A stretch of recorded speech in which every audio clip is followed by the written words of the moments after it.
My biggest fear would be when the first comes and I don't get the rent. I found that my tenant had dumped concrete down my toilet. Can you believe Fair Housing fined me $5,000 for that? And how do you onboard your tenants? What do you do? I don't even know if I do it right. If you're a landlord, don't just rent, rent perfect. The Rent Perfect podcast with property expert and private investigator, David Pickron. Well, welcome to the first episode of the Rent Perfect podcast. My name is David Pickron. I'll be your host, and I'm excited to have Heather Johnson with me, who's going to co-host some podcasts with me.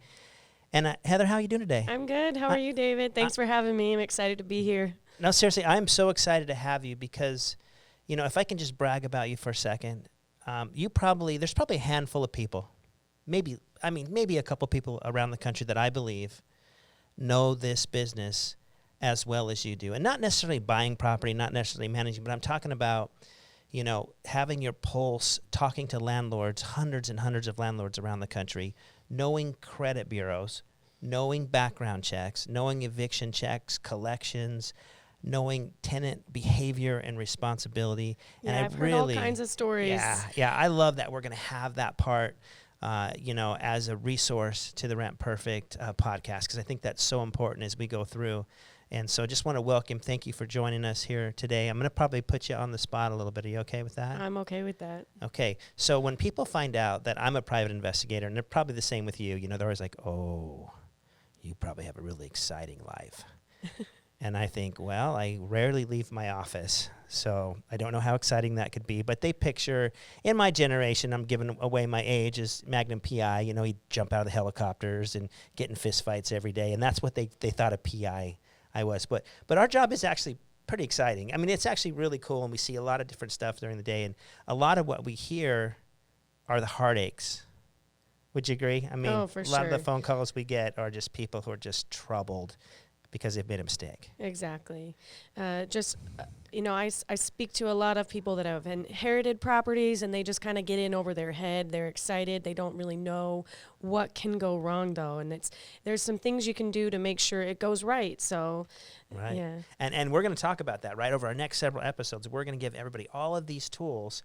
So, you know, this is a business that it's my favorite business in the world, right? I mean, what other business can you buy an asset, someone else pays for it, and you still get all the benefits of owning it? It's a sweet deal. It's a sweet, sweet deal. But on the other hand, if we don't do it right, there's some bad tenants out there. There's some government regulations out there. There's some things that can really, really ruin this industry if we don't know about it. Absolutely. And what my main goal is here is to give people 15, 20-minute snippets on the best way that they can actually rent perfect, because there's not classes. There's not college classes. It's going to be hard to sit down for 8 hours on a weekend and just take in everything that you need to know. So if we can get our audience to tune in with us every episode, they're going to slowly just learn all these little tools, and eventually they're going to do this. They're going to have more money. They're going to have more time. And with more money and more time and less headaches with tenants, they're going to be able to take vacations, be with their family, and just put their investing on autopilot. Exactly. I've heard, that's what's gotten me so interested in the investment world, and I've been in the industry for a while hearing the successes, and I'm more interested in the successes because I know that it can go right. So right. We do love successes. You know, I think back and I think of what do we all have in common in real estate, even if you don't own a property right now. I bet, and one of my favorite things to do as a kid was to play Monopoly. And I bet most listeners have played Monopoly. Have you played Monopoly? I've played Monopoly. Okay, so do you know the strategy of Monopoly? I have a feeling you were pretty good at Monopoly. I not always, but I learned, right?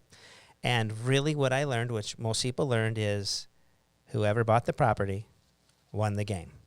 Because I always wanted to be the little horse. I can just picture the little horse, right? And my friends would always want to be the car. I'm like, you could be the car. And then, my sister would want to be the thimble. Who wants to be I got stuck being the thimble. I was the youngest. Who wants to be the thimble, right? But, as we marched our way around that board, and early in the game when we got our $200 we passed go, that seemed like, oh, great, we get a free $200.